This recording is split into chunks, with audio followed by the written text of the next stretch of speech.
Welcome back to Clubhouse Chronicles, the place where the Central Illinois music scene gets loud, proud, and unfiltered. I'm Twitt, your host with the most, ready to spin you the stories, the sounds, and the struggles behind the bands that are making waves right here in your backyard. This show is powered by our friends over at Broken Record Music Club, your favorite independent record label, bringing you music for whatever you are going through. With that, let's buckle on up because this isn't just a podcast. It's your front row ticket to the heart of your indie music scene. And today, we're sitting down with someone who's been doing such marvelous work for the Central Illinois music scene and their underrepresented communities. Her organization has been promoting the music of trans, gender nonconforming, and non-binary artists for the past 2 years. They're also here ahead of the Gender Envy Festival happening next week, which is a big deal. It's a huge event, so stay tuned. We'll talk about it. Please welcome Rebekah Mangels from Gender Envy. Welcome to the Clubhouse, Rebekah. Thank you so much for being here. Thank you for having me. Not a problem. We were kind of chatting a little bit before we started recording, and I was telling you that I had gone to the festival last year, and it was a really cool event. And now that Coffee House has kind of not been hosting anything, to have the festival, like that's huge. So it's going to be really fun, and I'm so excited for it. I can only imagine on your end the excitement and the stress of putting this on. Well, yeah, it's like stress, but you know, when I teach, I tell my students that stress means that it matters to you. So that just means that it's important. We're so excited. We are so grateful to Yvonne, the owner of Coffee House, to having us back for a second year. She was gracious enough to host us last year, right as the Coffee House was shutting down to all their events. So this will be, a once in a every blue moon event happening at the Coffee House, and we're so grateful for that. And that's so exciting. And I'm going to say exciting a lot because I truly mean it. This is so exciting. I was talking to Jenny, who's an artist on the bill for the festival, and she was talking about how excited she was because she's like, I miss playing at Coffee House so much. So a lot of good things happening. But before we get into the big festival, I want to kind of take us back to the beginning and let the people listening right now know about your organization, Gender Envy. What is it about, and what is the mission overall of Gender Envy, to just so that they can get an idea of the causes that you're supporting? Yeah, absolutely. So Gender Envy aims to highlight and support underrepresented genders in the music industry. So that includes women, non-binary folks, trans people, genderqueer folks, anything that doesn't really fall into the cis male category, because all of us are really underrepresented in the music scene, especially in Central Illinois. And so our aim is to highlight and support those people. Our aim is to create events that ultimately form community with other people in the queer community, other women. It's been a really big privilege to help lead Gender Envy, and we are so excited to be doing more in 2025. The community piece is so true because, as I was experiencing last year's event, like, it was just so cool to see this group of people come together and just really be able to get into the music, knowing that it's a safe space for everyone, and masked, unmasked, whatever your gender identity was, it was just a group of people listening to some awesome music, and it was really cool. So I'm glad that there is something like this in Central Illinois to support these artists, because we've had them on the show. We've had Sweet Milk on the show. We've had Emily the Band on the show, and they are amazing people.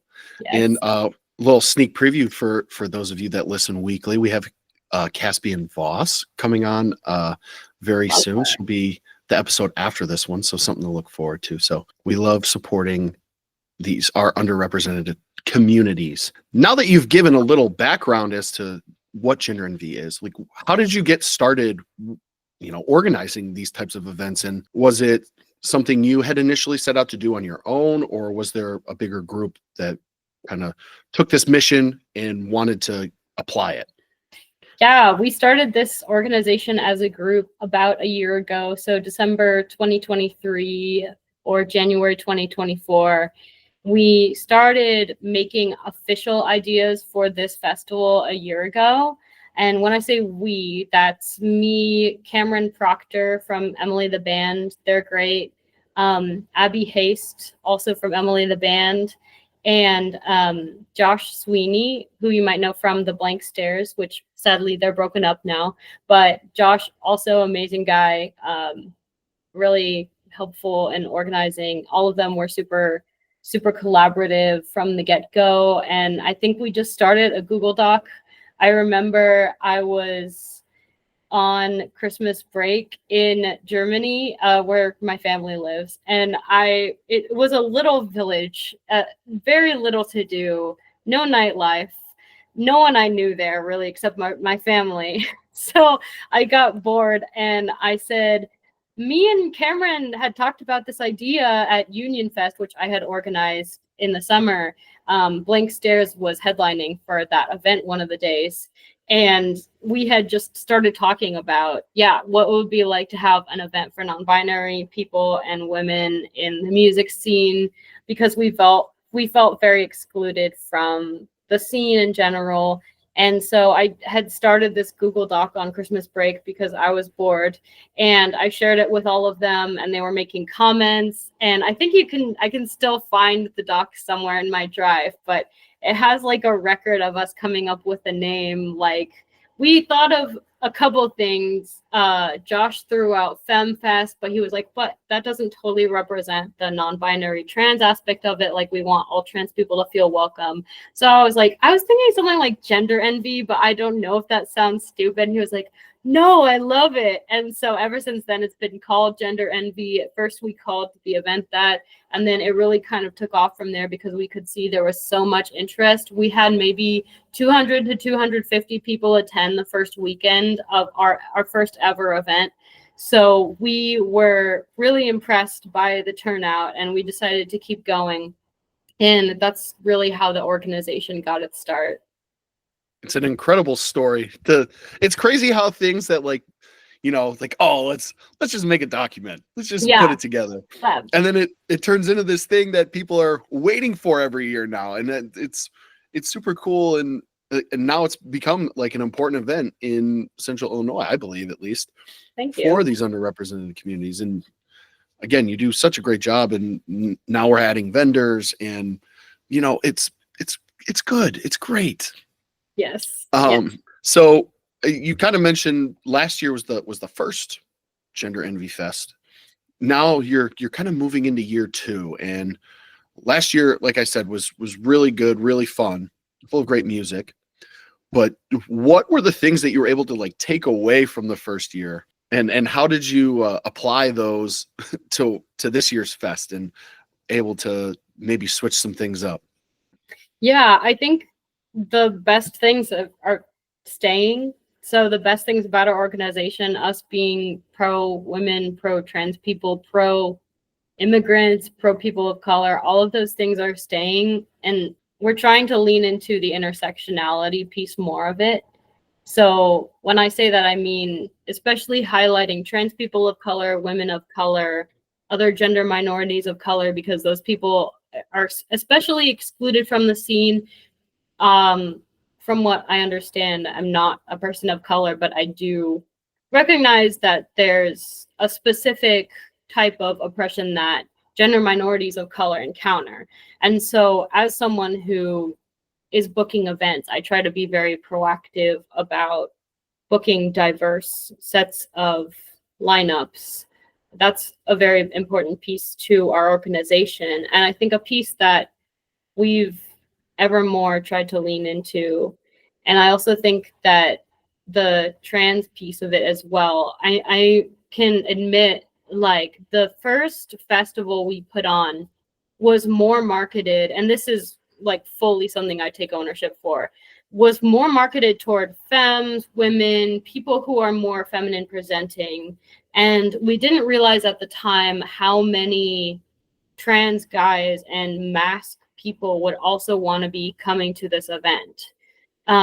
So I think that's a piece we've tried to correct in the subsequent events in the subsequent years. We've tried to say more explicitly, hey, everyone is welcome, especially trans people, gender nonconforming people.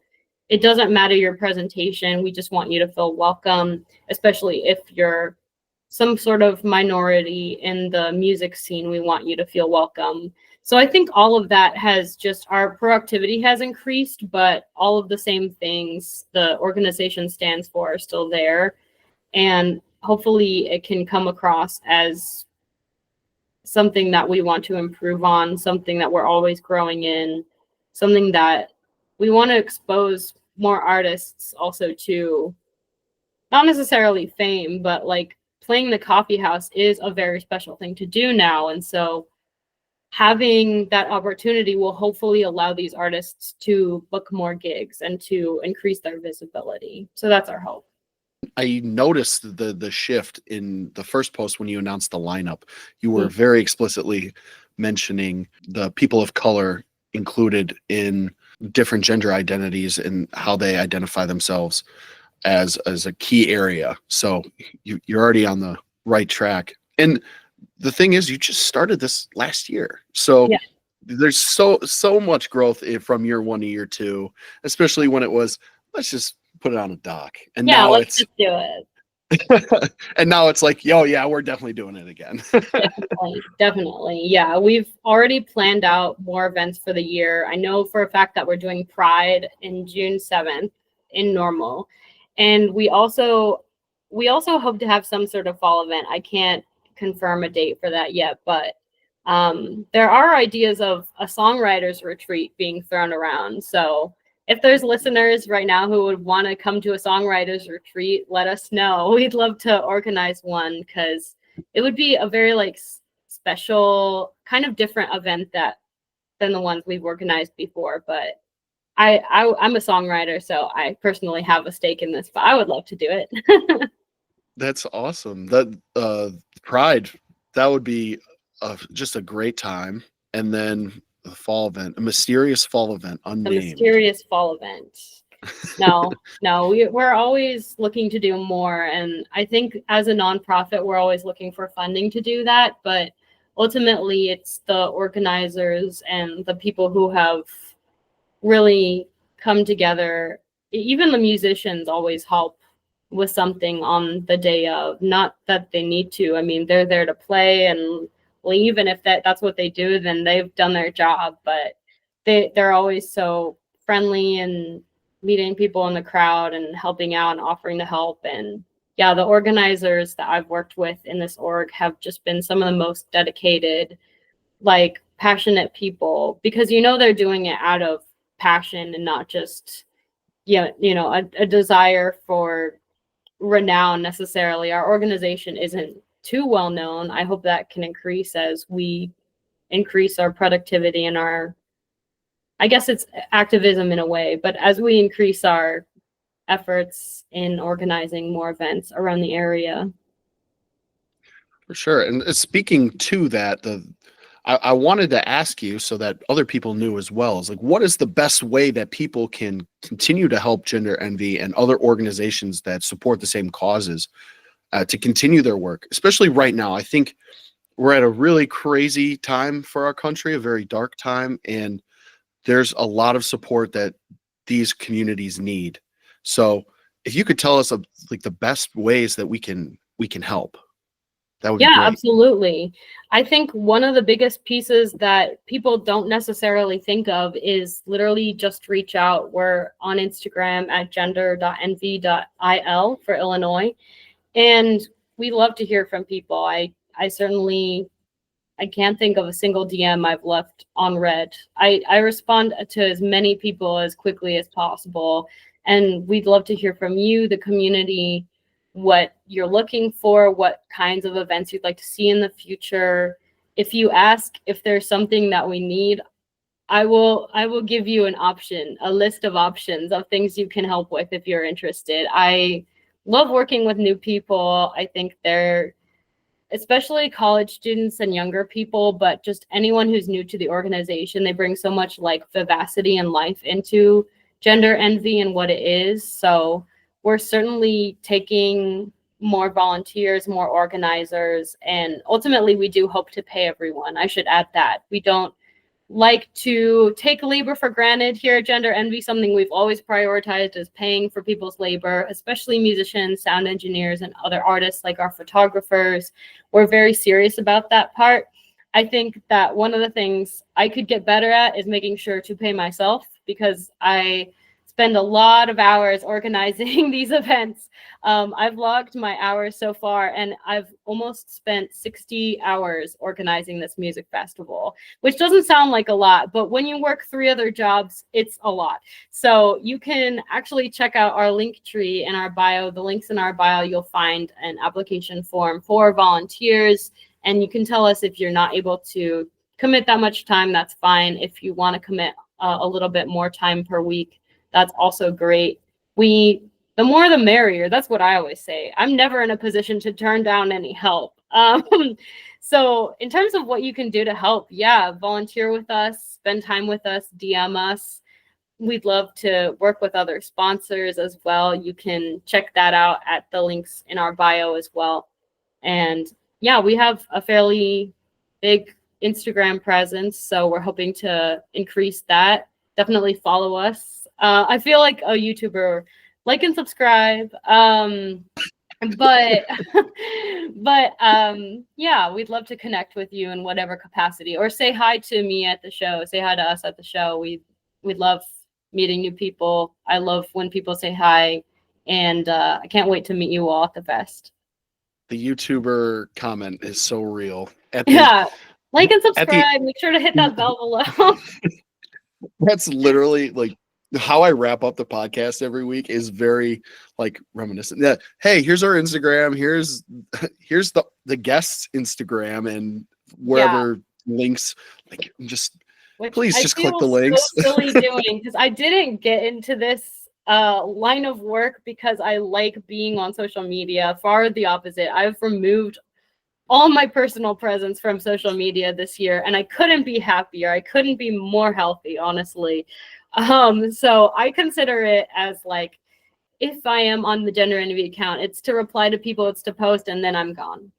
So I like to connect to people in person, but I'll always reply to your DM if you DM us. Sometimes you got to do what's right for your mental health, you know? Yeah, true. We're going to transition to a little bit away from Gender Envy. We'll come back, but Rebekah, I wanted to spend some time talking about you. As you know, I did a lot of research, or doing what I could on research about you specifically, because I knew you were the person that I was going to be interviewing. Like, there's just a clear path of you being a huge social activist for a variety of different causes. You've advocated for so many different people that need a voice, and especially for these underrepresented communities, by starting Gender Envy.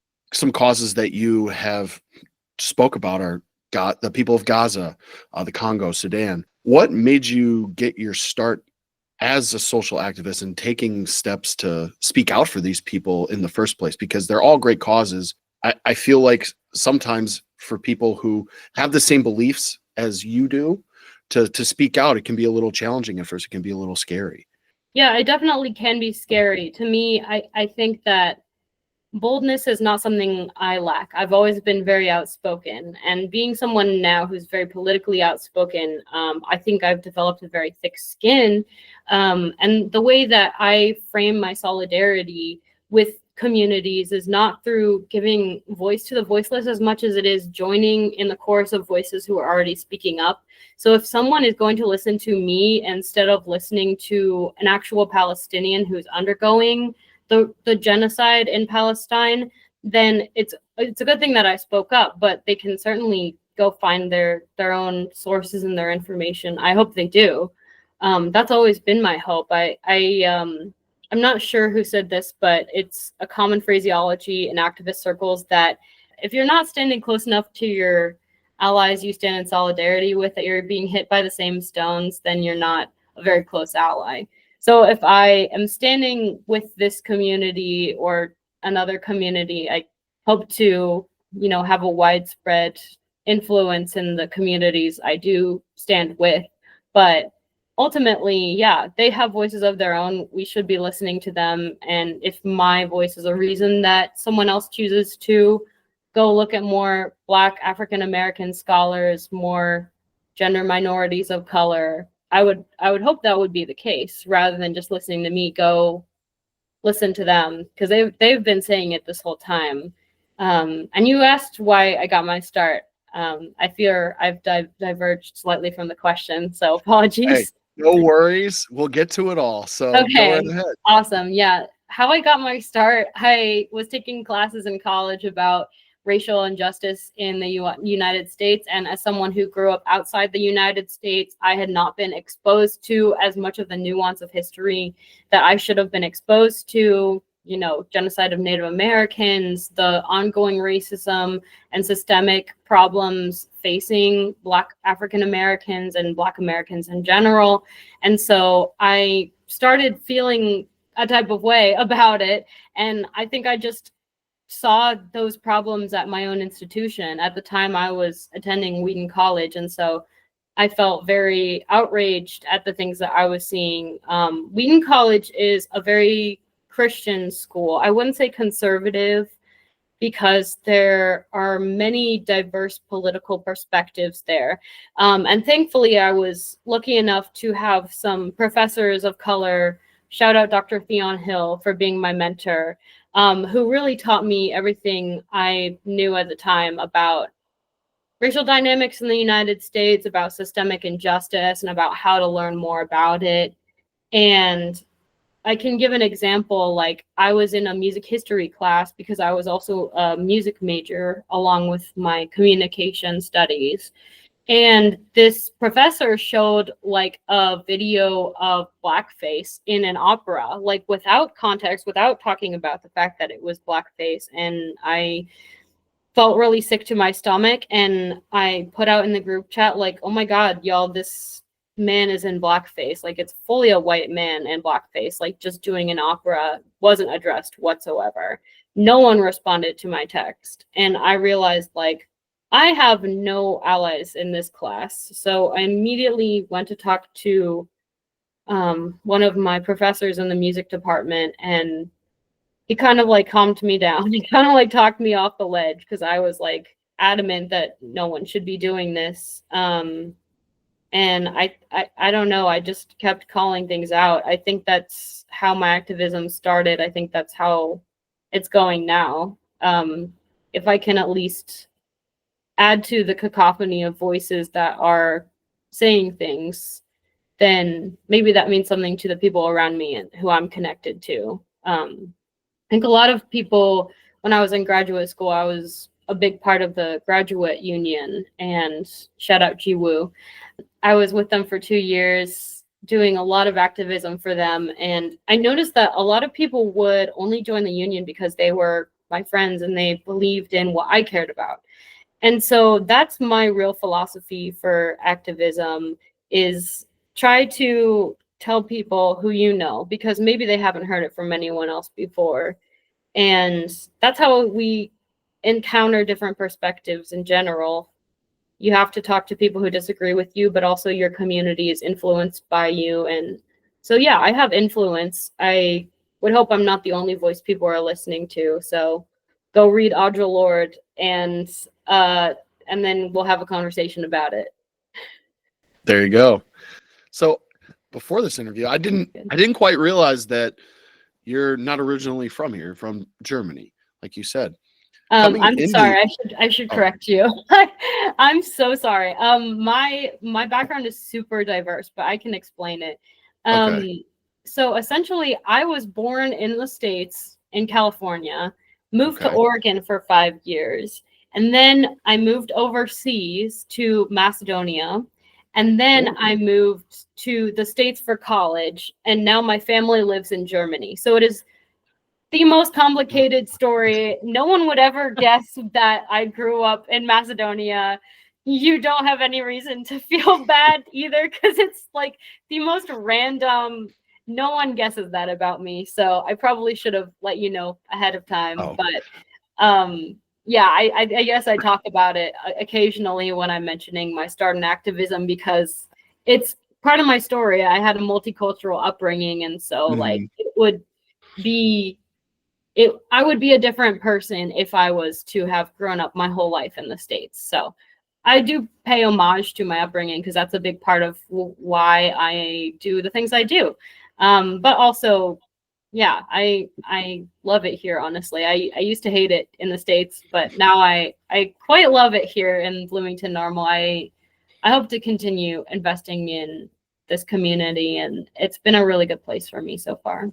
The impact that you've made has been very evident. So that's I appreciate all the things that. All the things that you're talking about are, you know, not only are you speaking them, but you're backing them up with your actions, and it's being felt, which is always good. Thank you. I think one of the coolest things that you do with your mind in general is that you found a great way to blend your love for music with all these social causes. A lot of the events are fundraisers, and you'll bring bands to them and you'll have them perform. Can you speak on why you think that music is the best way to go about these efforts to create change? Yes, that is the greatest question I've ever heard in an interview. Because I think that the revolution we're trying to accomplish in truly accepting trans people and achieving equity for people of color and for women and for immigrants, it's all interconnected with the culture that we create. So when I make music, I make it with a purpose and a cause in mind. It's sometimes to bring joy, sometimes it's to draw attention to issues that I care about, sometimes it's to express anger. A lot of these artists on our lineup are doing a lot of the same things. If you look up Fury has a great hip hop presence, writes very revolutionary music that, according, you know, obviously from the name, is filled with fury. It's filled with rage, but like a righteous rage. And I think that when I envision like a better world, I see more artists, I see more musicians, I see more people creating things, because that is one of the most amazing parts of life. It means that we're connected to the things that we make, we're connected in our communities.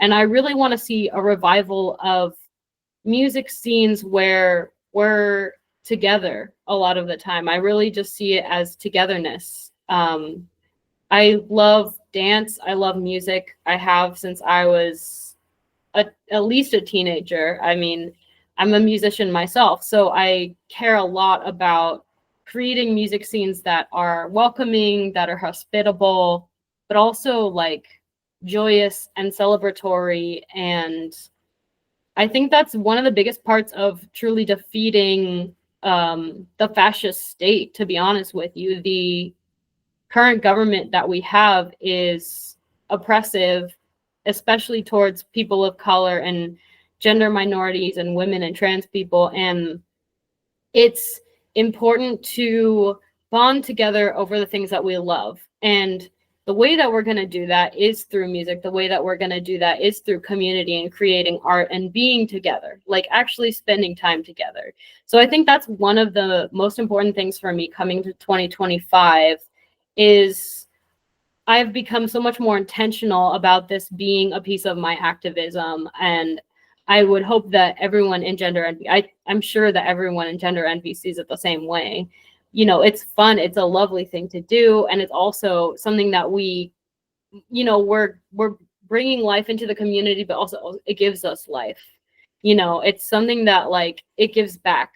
And so I really, really appreciate everyone who's been involved in the project, just because, yeah, the way through is through community. We only have each other, and I truly believe in the power of collective action. A lot of social events used to be, if you look back at the 60s or big social protests, like a lot of those were organized around music. And I think for some reason, we've lost the art of integrating musicians and artists into social protests. And I think that our gender envy events are trying to reincorporate those two, because they truly belong together. I believe that the activist piece goes hand in hand with the music piece, because they have just always complemented each other so well. And music is more powerful when it has a message, and the message is more powerful when you have music. And I actually wrote a thesis about this too. Funny enough, I didn't mean for it to end up supporting the whole gender envy mission, but my thesis is called Labor, Music, and Intersectional Analysis. It's free. You can look it up. Just Google my name and then thesis if you want to read it. 100 people have downloaded it, which is surprising. But yeah, I wrote about labor protest music and artists who are gender minorities of color writing about labor. And I did a big analysis of that. And I was like, by the time I was done with it, I realized like, oh, this is gender envy. This is like what I've been doing this whole year. I'm just doing it for academic credit now. So it was cool that I got to like intertwine those. I think I see everything in my life is very interconnected. So if I can combine my passion with my thesis, then that's a lovely thing. You might be the most interesting person we've ever had on the show. That can't be true. That It can't has be true. to be, especially with my next question, because you literally gave a TED talk. Like I'm like going through all this stuff, and then I get smacked in the face with, oh, Rebekah gave a TED talk. Like what? That's like so cool. And now like your thesis, like I think a lot of what you said is inherently true. Like if you look back at that time, there was people actively writing music about the oppressive things happening, like especially in the 60s, the Vietnam War, segregation, all of that stuff was, being spoken about through lyrics, through song. And it helped carry the movement. And now I think because everything is typically starting to sound the same, that's where we're unfortunately seeing that. But that's where all these smaller music communities can come in and have an impact is everyone has a voice still. Like you have the full capability of writing a song and doing all this. So yes. And I'd add to that, sorry to interrupt. For sure. I was gonna add to that, and I already forgot my train of thought. What did you just say? You said something about adding to, oh yeah. No, I think also like a lot of art has unfortunately become really commercialized. And so it's sold to us as a product rather than being, and I know that artists should be paid, but I also believe in art as a piece of our shared community. So I think that the heavy commercialized aspect of art, it ensures that artists are paid in some cases, but it's also turned into something that is sold to us rather than being filled with spirit and life. And it's all about whether it can sell well, whether this will succeed in the market, rather than, am I telling the truth? Am I good at my craft? And I'll be the first to say, like, I stand for Chappell Roan, Sabrina Carpenter. Those are my girlies. Like, I like Tate McRae, Lady Gaga. They all are so creative, and I think they're doing their best in a system that's designed to, make little packages and little items out of the art that we create. And art is so much more than that. It's like a world, and I think that we can see that all the more in our local community. So even if nationally pop is so, it's one way or another. It's influenced by trends. It's got to follow the trends. It's got to influence the market and sell well.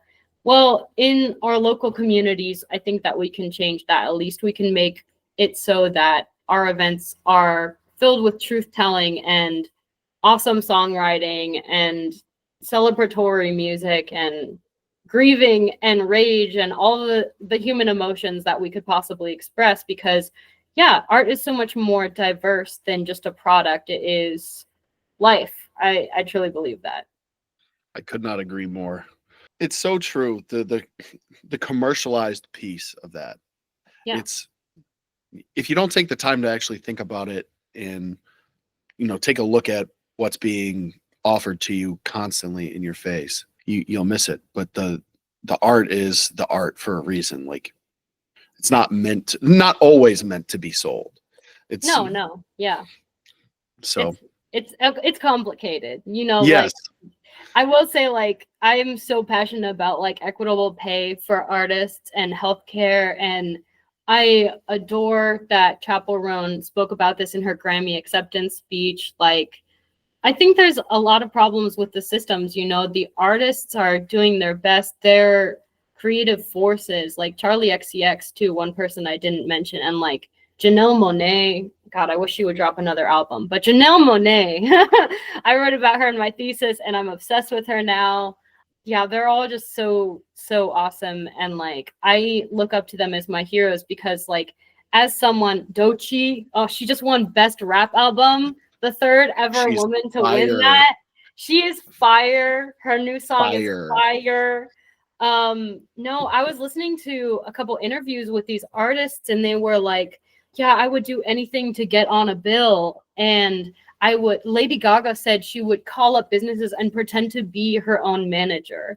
So she was like, oh yes, she's great, she's amazing, she's killing all the charts. She would like rave about herself, but as her manager, in order to just get her foot in the door. And Doechii said the same thing. Like, she would have like house parties she wanted to play at, but it was all dudes, and so she was like begging them, please put me on the lineup.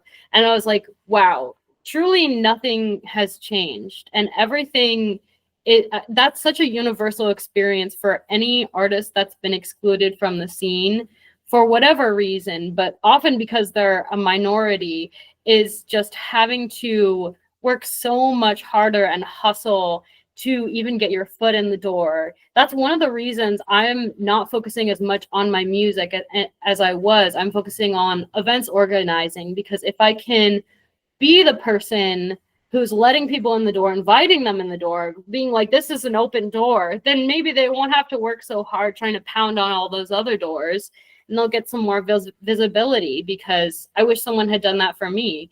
So I'm still a musician, but it's just that I've shifted priorities over to this thing because I feel it's where I see myself right now. It truly is. I think I'm talented, but I think I'm more interested in this aspect of the music scene. And it's just crazy how hearing Doechii and Lady Gaga say those things about how they would do all these tactics and literally beg people to put them on a lineup, it just made me feel seen. So I think that we're all dealing with the same shit, women and trans people, that we all have to put up with the bullshit to some extent.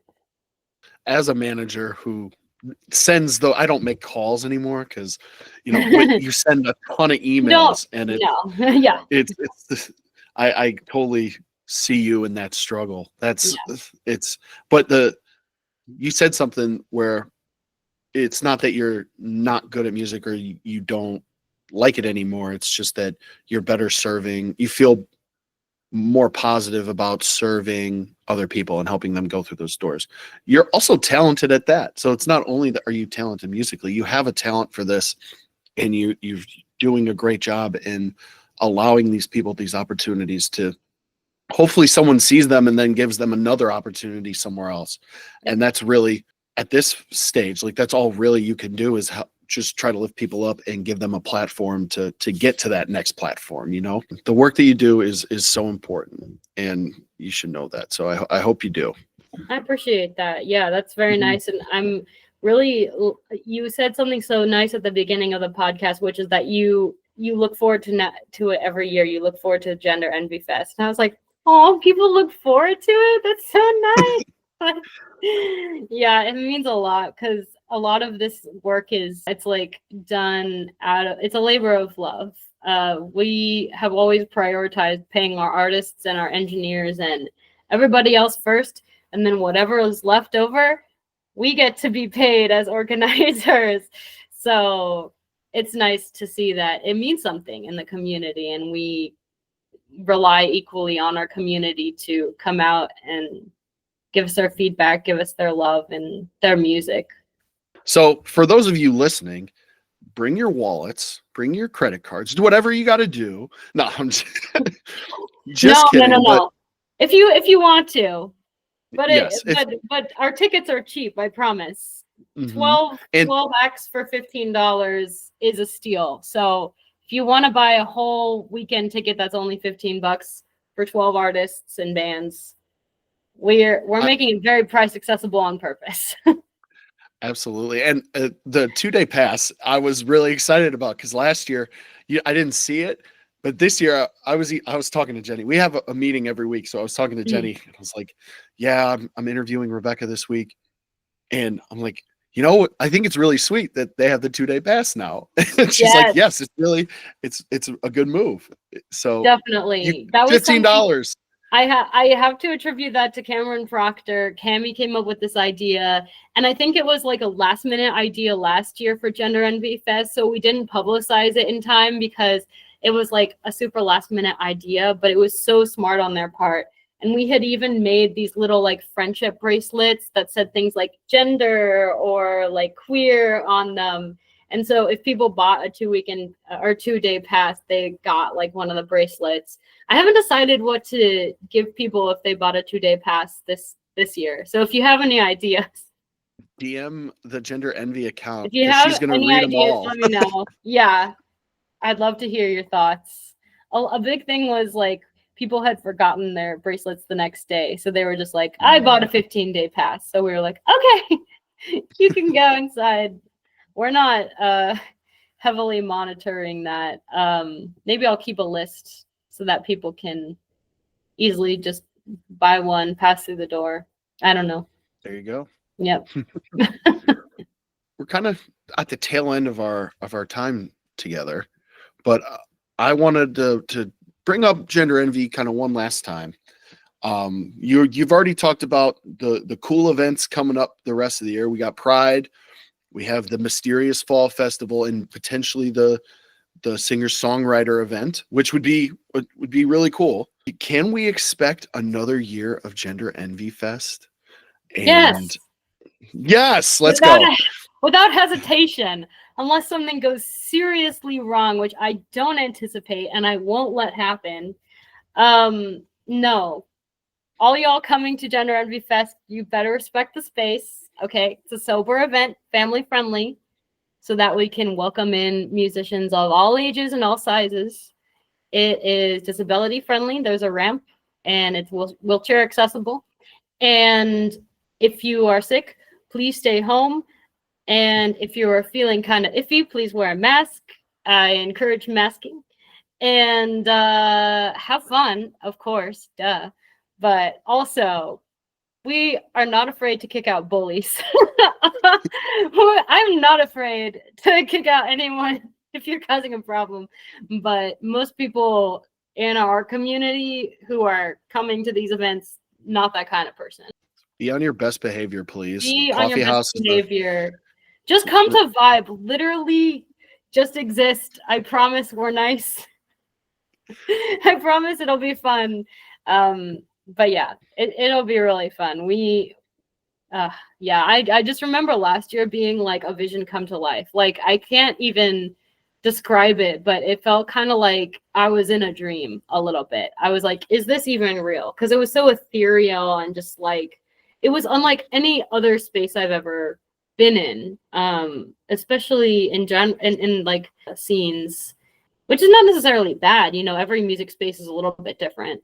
But that's probably, it was just, truly ethereal and like a dream. And I really hope it'll be the same this year. It'll be, such a great time of community. We're going to have some people giving out zines, and I have some friends selling some merch. We might have Gender Envy stickers. Yeah, it's going to be really good. Make sure you come out and support.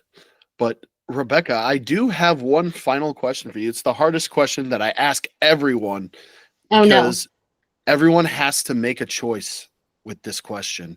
Okay. And that choice is, who is your current favorite Central Illinois artist or band?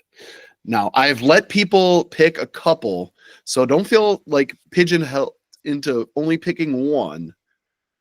But if you gotta pick one, and this is no disrespect to any other artists that may Yeah. not be included here. Everyone is so talented in the scene.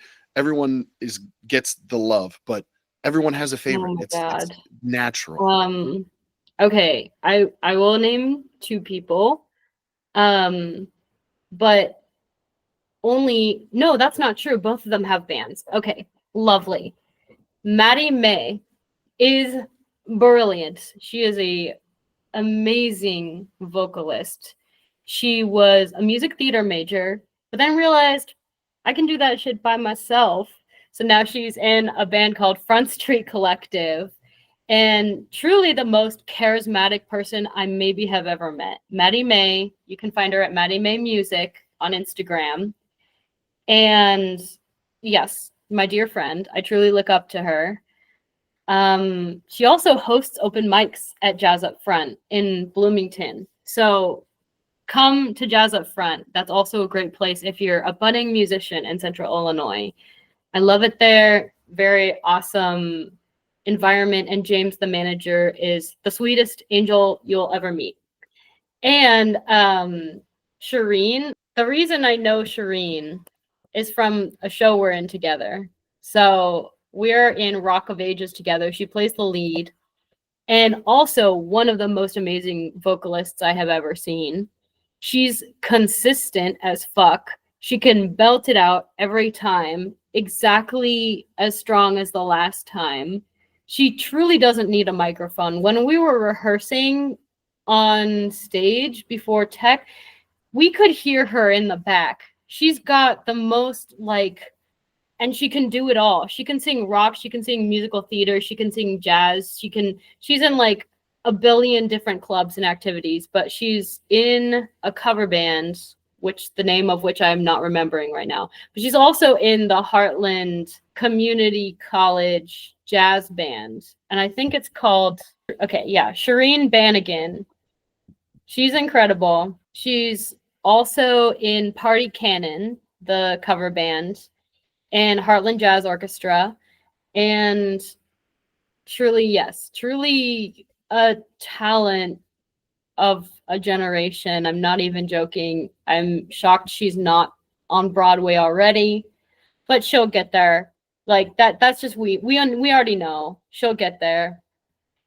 I think I've ranted enough about my friends, but those are two people not on our lineup, so you can expect amazing things from our lineup as well. All of those artists, chef's kiss, like the best.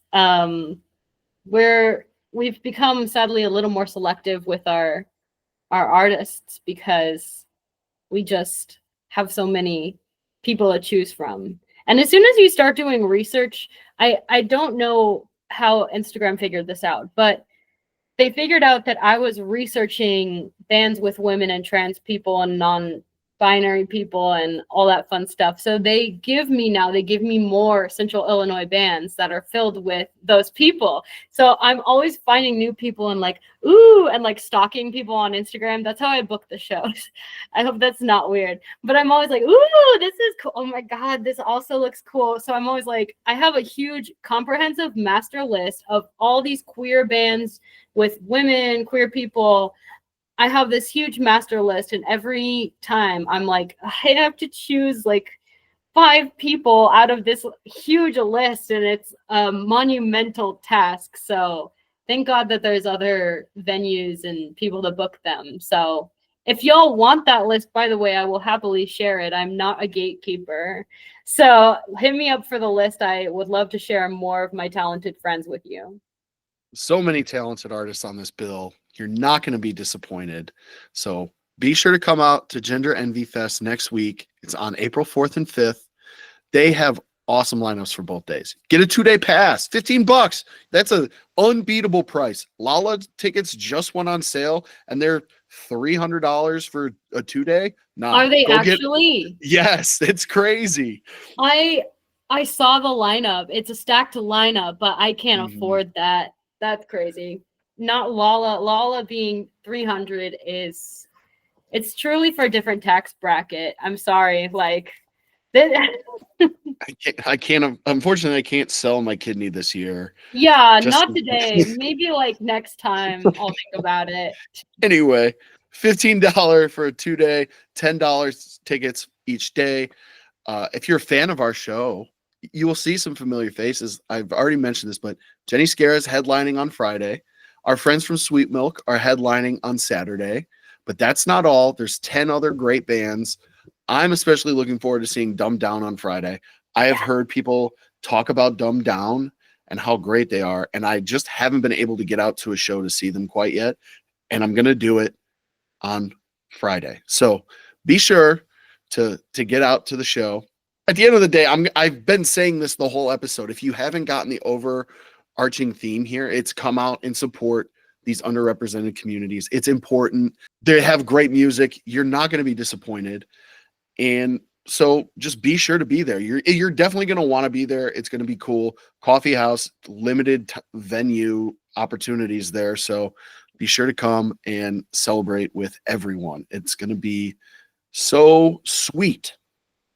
Yes. Now, event of the year.